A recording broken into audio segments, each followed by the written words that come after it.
Halo semuanya, selamat datang. Dalam pemaparan kita kali ini, kita bakal memulai sebuah perjalanan yang menurut saya sangat mendalam dan personal banget.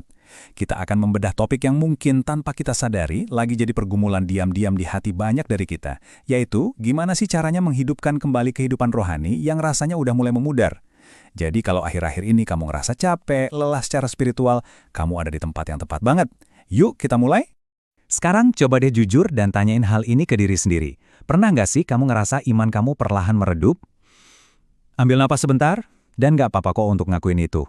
Kelelahan spiritual itu hal yang sangat manusiawi, beneran deh. Ada kalanya beban hidup kerasa berat banget, sampai cahaya di dalam hati kita itu rasanya kayak mau mati. Kalau kamu lagi ada di fase ini, ketahuilah kalau perasaan lelah, kosong, atau ngerasa jauh dari Tuhan itu valid banget, dan kamu sama sekali nggak sendirian ngerasain ini. Nah, perbandingan di slide ini bener-bener ngegambarin dengan pas banget realita yang sering kita alamin. Dulu, rasanya setiap kali kita berdoa, hati itu hangat banget, ya kan? Firman Tuhan kerasa hidup dan selalu berhasil ngasih kekuatan. Tapi sekarang, semuanya beda. Doa kerasa kering banget, dan baca Alkitab nggak lagi jadi kerinduan, malah berubah jadi sekedar rutinitas atau kewajiban yang kerasa super berat. Iman yang dulu kokoh sekarang kerasa goyah, seolah-olah apinya bisa padam kapan aja. Tapi tenang aja, kita punya semacam peta jalan yang melegakan banget buat ngelewatin ini. Di pemaparan ini, kita bakal bedah 6 langkah praktis. Kita mulai dari ngebahas saat iman meredup, terus ngelihat analogi pohon yang mengering, ngasih nutrisi lewat firman dan doa, melatih ketaatan, kekuatan komunitas, sampai akhirnya kita bisa kembali berbuah. Yuk, kita pulihkan pohon spiritual kita bareng-bareng. Oke, kita masuk ke bagian pertama, saat iman mulai meredup. Di sini penting banget buat kita memahami sifat dasar dari iman itu sendiri sebelum kita bisa memperbaikinya.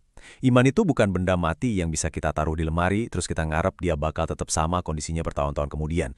Gini deh, iman itu hidup. Ibaratnya dia tuh kayak sebatang pohon kecil. Dan layaknya sebuah tanaman, dia butuh makanan, butuh perawatan ekstra, dan butuh ruang buat bertumbuh biar bisa tetap hidup. Kalau kita biarin gitu aja, atau kita cuekin karena terlalu sibuk sama urusan sehari-hari, pohon iman ini nggak bakal kuat nahan badai kehidupan sendirian. Dia butuh campur tangan dan pemeliharaan yang emang sengaja kita lakuin. Nah, ini ngebawa kita ke poin kedua, analogi pohon yang mengering. Kita harus jujur nih ngelihat apa konsekuensinya kalau pohon kecil ini terus-terusan kita abaikan. Apa sih yang sebenarnya terjadi waktu iman nggak lagi jadi prioritas? Coba bayangin pohon tadi. Pertama, dia dibiarin tanpa disiram, tanpa dirawat. Nggak ada asupan rohani sama sekali. Kedua, dalam kondisi yang lagi rentan itu, dia terus-terusan kena panas matahari terik. Ini tuh representasi dari masalah hidup kita yang bertubi-tubi, stres kerjaan atau kekecewaan yang kita alamin tiap hari. Terus hasil akhirnya apa? Pohonnya mulai layu, akarnya kering, dan akhirnya mati. Badai kehidupan sehari-hari itu bakal dengan cepat banget ngeringin iman kita kalau nggak aktif kita kasih nutrisi. Tapi, Alkitab ngasih jawaban yang sangat jelas gimana iman itu bisa muncul dan bertahan. Di surat Roma pasal 10 ayat 17 ngingetin kita, jadi iman timbul karena pendengaran, dan pendengaran oleh perkataan Kristus. Ini kebenaran yang mendalam banget loh. Iman itu nggak tumbuh dari ruang hampa. Dia nggak bakal tumbuh kalau kita cuma duduk diam tanpa ngelakuin apa-apa. Iman itu dihidupkan kembali waktu telinga dan hati kita secara aktif terbuka sama perkataan Kristus. Terus gimana cara nyuapin iman kita? Kita masuk ke bagian ketiga, nutrisi firman dan doa. Ini adalah 2 elemen mutlak, benar-benar semacam penyelamat jiwa buat ngehidupin lagi pohon yang udah mulai layu tadi. Nutrisi yang pertama itu pastinya firman Tuhan. Yesus sendiri ngingetin kita dengan tegas banget di Matius 4 ayat 4, manusia hidup bukan dari roti saja, tetapi dari setiap firman yang keluar dari mulut Allah. Firman Tuhan itu air hidup yang nyegerin akar iman kita. Kayak kata Petrus juga, kita harus selalu haus akan air susu yang murni dan rohani. Artinya, Alkitab tuh nggak boleh cuma jadi kotak P3K yang baru kita buka pas lagi darurat aja. Firman Tuhan harus jadi makanan harian kita, karena kebenaran yang ditanam tiap harilah yang bikin kita bertahan waktu musim kemarau datang. Nah, yang menarik banget dari slide ini adalah nutrisi kedua, yaitu doa. Sering banget kan kita ngereduksi doa itu jadi sekedar kayak daftar belanjaan atau daftar permintaan aja ke Tuhan. Padahal doa itu jauh lebih indah dari itu. Doa itu waktu dimana kita ngobrol secara intim, numpahin keluh kesah, dan yang paling penting, mengikatkan hati kita ke sang sumber iman.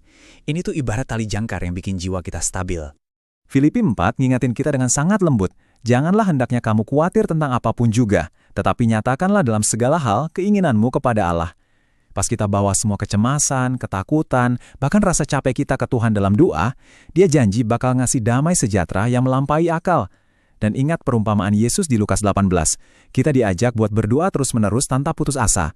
Waktu kita nyerahin beban kita ke Tuhan, akar pohon iman kita itu nancep dalam banget, sampai angin sekencang apapun nggak bakal bisa numbangin. Oke, nutri sudah beres, sekarang waktunya gerak. Kita masuk ke bagian keempat, melatih iman melalui ketaatan.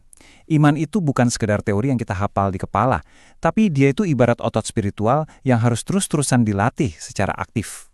Coba dengerin baik-baik ketegasan dari ayat ini. Yakobus 2 ayat 17 bilang, demikianlah juga iman, jika tidak disertai perbuatan, maka iman itu pada hakikatnya adalah mati. Tegas banget ya, iman yang sehat itu menuntut action. Kapan sih iman itu paling bertumbuh? Justru di saat kamu milih buat tetap percaya dan taat, bahkan waktu logika kamu teriak kalau situasinya itu mustahil. Setiap langkah ketaatan di tengah keraguan, itu tuh kayak angkat beban yang bikin otot iman kamu makin kuat. Jadi poin krusialnya di sini adalah, masa-masa sulit itu sebenarnya punya tujuan loh. Yakobus 1 ngejelasin kalau ujian terhadap iman kita itu menghasilkan ketekunan. Dan ketekunan itulah yang bikin kita jadi utuh dan dewasa. Setiap kali kamu berhasil ngelewatin masa berat dan ngelihat gimana Tuhan itu setia nolong kamu, pohon iman kamu tuh lagi ngebentuk cincin batang yang baru. Dia jadi jauh lebih kokoh dari sebelumnya.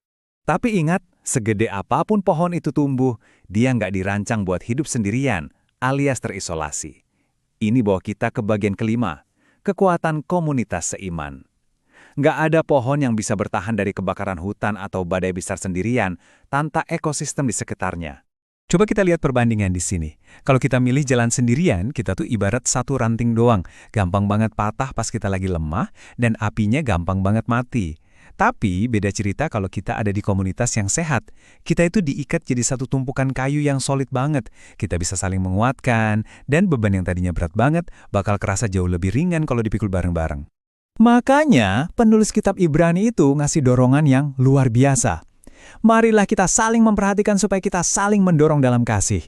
Janganlah kita menjauhkan diri dari pertemuan-pertemuan ibadah kita. Pas iman lagi down, bawaan alaminya pasti pengen narik diri dan ngilang kan? Tapi Alkitab justru bilang sebaliknya. Komunitas itu salah satu cara utama Tuhan buat niup lagi bara api rohani kamu biar nyala lagi. Saya suka banget nih sama Amsal 27 ayat 17. Besi menajamkan besi, orang menajamkan temannya. Gesekan yang terjadi dalam pertemanan rohani, entah itu nasihat, doa bareng, atau bahkan teguran yang tulus, semua itu fungsinya buat najamin roh kita yang mungkin lagi tumpul atau kecapean. Kita benar-benar butuh teman seiman buat saling menajamkan. Nah, kalau kita udah setia nyiram dengan firman, rajin berdoa, belajar taat, dan aktif di komunitas, kita bakal sampai di hasil akhirnya. Bagian keenam, berbuah dan menjadi berkat.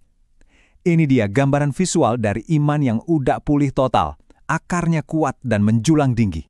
Coba deh bayangin hasil dari iman yang sehat ini. Kamu nggak cuma sekedar survive atau selamat dari badai hidup, tapi pohon kamu tuh sekarang cukup rimbun buat jadi tempat berteduh dan bawa berkat buat orang lain. Kamu jadi bisa ngelihat mujizat Tuhan di hal-hal kecil tiap hari. Kamu ngerasain damai yang nggak masuk akal, dan kamu bisa berdiri teguh di atas batu karang yang abadi, yaitu Kristus. Benar-benar sebuah panen spiritual yang indah banget. Dan seperti doa di 2 Tesalonika 1 ayat 3 ini, kita berharap banget ini jadi kenyataan di hidup kamu, sebab imanmu makin bertumbuh dan kasihmu seorang akan yang lain makin bertambah besar. Ketahuilah, Tuhan kita itu nggak pernah berubah. Dia tetap sama kemarin, hari ini, dan selamanya. Dan Dia lagi nunggu kamu dengan tangan terbuka lebar buat memperbarui kekuatanmu. Jadi, jangan biarin iman kamu mati cuma karena saat ini kamu lagi ngerasa lelah, kecewa, atau bosen. Biarin pemaparan hari ini jadi titik balik buat kamu. Ayo mulai lagi, pelan-pelan aja nggak apa-apa. Siram lagi benih iman itu hari ini. Rawat dengan cinta, dengan ekstra kesabaran dan ketaatan. Percaya deh, Tuhan lihat kok setiap usaha kecil kamu buat kembali merapat ke Dia. Sebagai penutup pemaparan kita kali ini, saya mau ninggalin satu pertanyaan penting buat kamu renungin. Apa sih satu langkah kecil yang bakal kamu ambil hari ini juga buat mulai nyiram benih iman kamu? Apa mau coba buka Alkitab lagi 5 menit aja? Atau mungkin mulai dengan satu doa yang jujur banget dari hati yang paling dalam? Pilihannya ada di tangan kamu, dan anugerahnya selalu nemenin langkah kamu. Teruslah bertumbuh ya, dan sampai jumpa